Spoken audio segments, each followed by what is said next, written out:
decline the call or to accept, dial 5 now. If you wish to block any future calls of this nature, dial 7 now. To decline this call, hang up. Hello? Hey, David, my wife and I were just... You there, brother? Yeah, I can hear you, brother. Okay.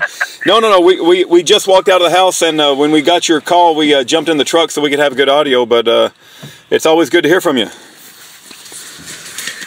Oh, that's nice. Guy was raised in the same church as I was, and he has been talking to me a lot over the last 2 years about creating this green conservancy. He actually created the corporation, and it's based on Christianity. In other words, we talked about all of this stuff before we met you. Yep. Working together.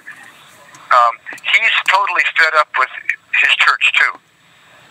So he hasn't got baptized.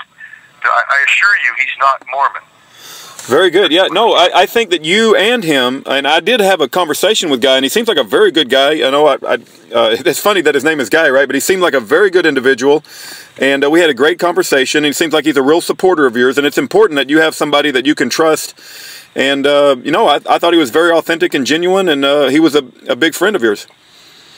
Oh, I went off and all said all that stuff, and I missed my point. The point is that I was trying to share with you earlier is people like you and Guy that have these, experiences and testimonies about, you called the Church of Mormon the Synagogue of Satan, if I'm not mistaken.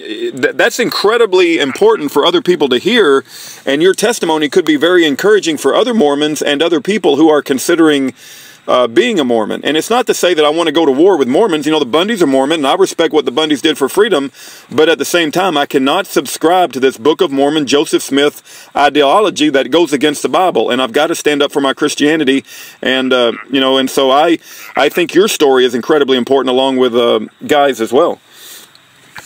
Well, a lot of these people are using the UCC, and I haven't seen it work to get anybody out of prison, but I came across these concepts, pre-Civil War concepts. Really, if you get a patent, that's going to Babylon and asking for permission. You have to go to the root of the deal. You have to understand that this is a Christian... This call is from a federal prison. The way people got their property in the past is they deeded it from Jesus Christ to themselves. Like I told you yesterday, it's a deed pool. Then, what you end up doing is keeping an abstract of title. That's how you keep track of who owns it. So, I pretty much know exactly right now how to move all of your real estate into the venue of Jesus Christ. Yeah. I know how to do it. No, but I assure you, it makes these people very, very angry. Lodge put a man in prison and his secretary and seized the secretary's children because he was teaching people how to do allodial titles. And what I've tested some of my theories. For instance, my factory went 12 years in foreclosure. I mean, they had it in foreclosure for a lot of years, but it went 12 years and the feds couldn't shut it down. I mean, that tells you something. Right. And I seized a $20 million property next to a casino on Boulder Highway and gave it to a guy named Ron Allen. And the BLM come out and turned off his power. Well, not on that property, but they snipped the power lines down the road. But we've had some victories. The Sagebrush Rebellion. I argued the feds don't own the public lands.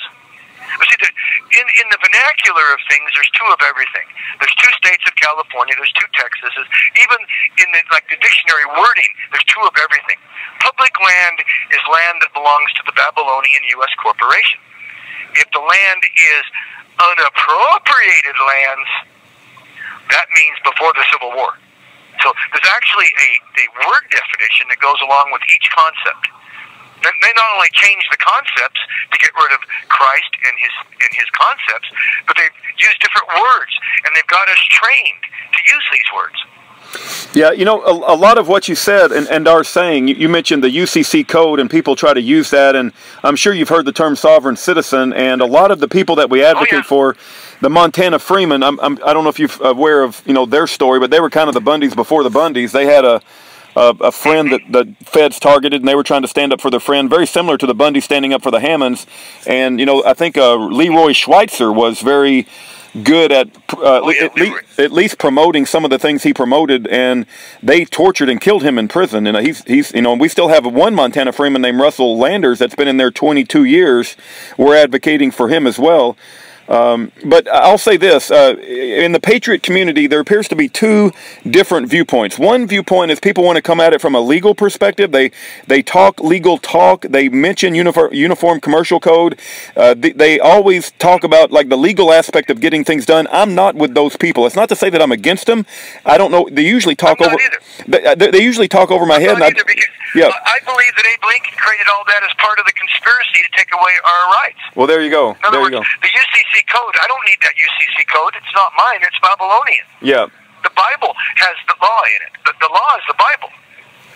Well, and then the other aspect of, you know, if you don't go down that road and you don't pick up the legal, you know, weapon to go fight these battles to free these prisoners, the other weapon is you just simply make noise and shine light and ask people to use their common sense about should this man be spending 30, 40 years in prison, and there's no victim in his case. And so we just try to appeal to people's common sense and biblical values. I mean, a lot of these prisoners, there's no victim. I've got a guy in here that is an expert at fighting in the Babylonian system. He's helping me. Yeah, gotcha. I've already paid him. He's got my brief ready to go. We're waiting on Demaya. So it's kind of pointless to throw $50,000 more at a high-powered lawyer, and he's going to charge $5,000 just to look over some papers, and then he's going to come back and he's going to say, "Oh, I can't help you unless you have new evidence." And I've sent the FOIAs off, and what I need right now is I tried to get Bob Sandberg to call these hospitals, and I could re-email it to you, or I could have Guy email it to you. I just needed proof that Guy was in a hospital.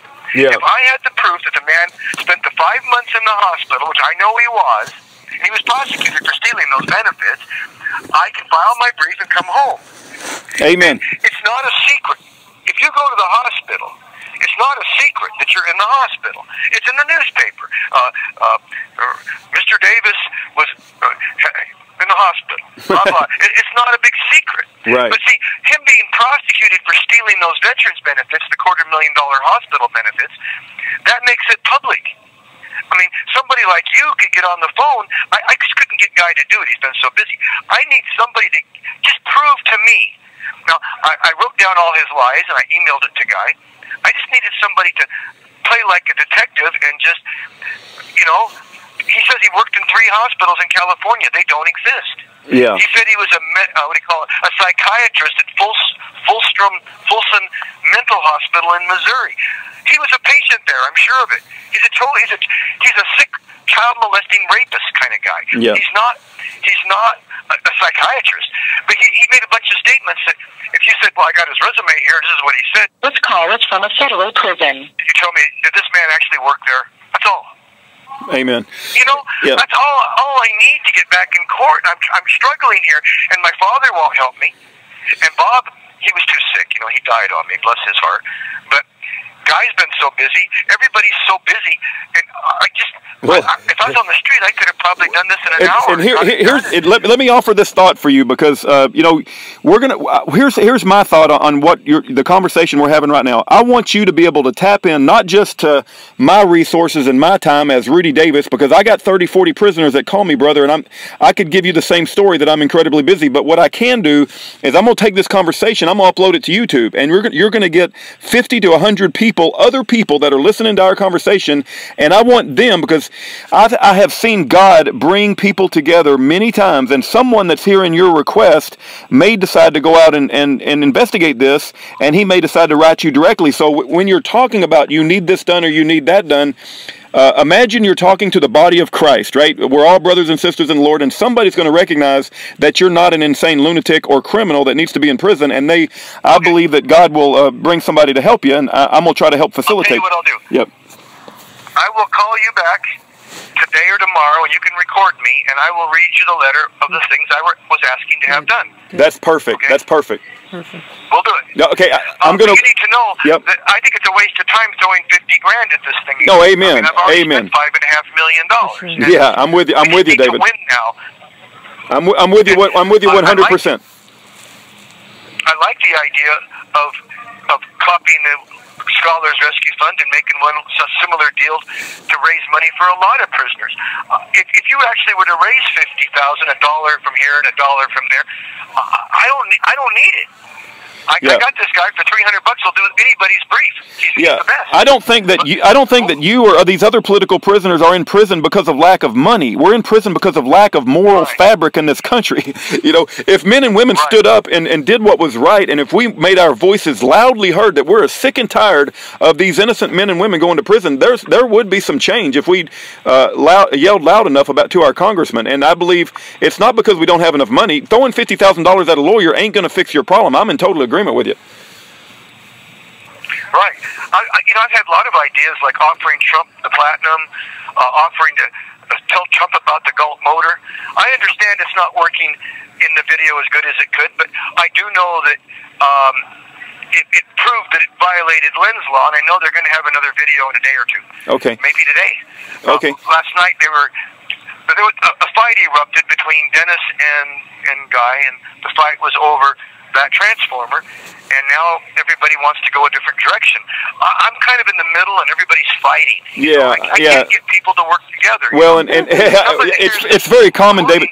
Yeah, I'm sorry, David. Go ahead, brother. Well, if you're going to put this, where thousands of people can hear it, let me say this: this Galt motor, I have the real Galt motor. And I'm willing to mail out plans to anybody. We got one that's actually working, even though you don't like the video right now.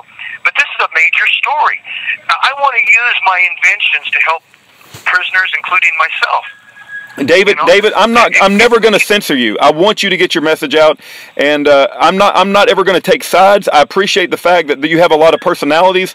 Some of these people may be very well-meaning. I'm sure they are. I'm sure they want you to be out of prison just as much as we do. But I want you to have a voice, and I want your message to get out to people that need to hear it. Right. And I don't want it to just stop at my wife and I. We have very limited resources, and I can't even understand some of the things that you talk about. But if we get it out on the internet, there are people that can understand, and they can do something about it. Hey, there might be somebody out there that's interested in the fact that that my friend who's dead now, I did his legal briefs, Doug Nolan. He had like 1,000 different claims, so you can't just go get his name. But I know where the claims are, and somebody out there might say, well, 3,000 ounces of platinum in a yard of dirt is a lot of platinum. We want to go out there and mine it. Yeah. I just want to raise some money. I'm not greedy. I don't want it. I mean, all I want somebody to say is, we'll go get the $1 trillion worth of platinum, and yes, we're gonna donate money. We're gonna make sure Rudy Davis gets all the money he needs for what he's trying to do. You need a bank of paralegals. You need some people doing the mission, and it takes money sometimes. No, it does take money, and I understand you have a very good heart, David, and I understand where you're coming from. But I think what's important to hear, because you mentioned appealing to Trump earlier and giving Trump your Galt motor or giving him the platinum, brother, I'm here to tell you, man, I do not have a lot of faith in our Congress or even Donald Trump. I'm not anti-Donald Trump, although I'm very upset with him for not, exposing Obama putting out a forged birth certificate. And I'm not a fan of Trump, actually. But here's the deal: I think as long as we give God the glory, right? God will get the glory.